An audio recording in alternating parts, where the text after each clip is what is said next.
EU and US officials reported good progress this week as they launched negotiations to create a transatlantic free trade agreement. If they're successful, the agreement would be the world's largest, and it would give a much-needed shot in the arm to two very sluggish economies. But in order to be successful, they're going to have to overcome at least 5 very difficult issues in the months ahead. One of the most complicated issues will be agriculture, which has long been a source of friction in EU-US trade.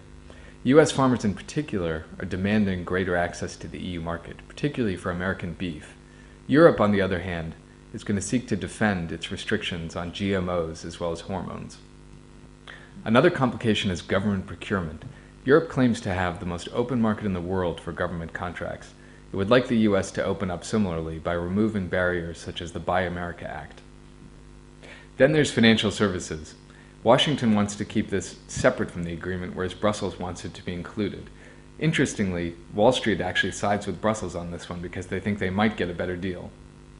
Another issue that's been in the news very recently is data protection. The EU has some of the strictest data protection standards in the world, and it wants to see these maintained in the agreement. Washington, on the other hand, wants to make sure that tech giants like Google and Facebook have few restrictions as possible moving data across borders. Finally, there's the cultural exception. Before the two sides even sat down at the negotiating table, France stunned its partners by demanding that this be excluded from the talks. The cultural exception allows Paris to shield its film and television sectors from foreign competition.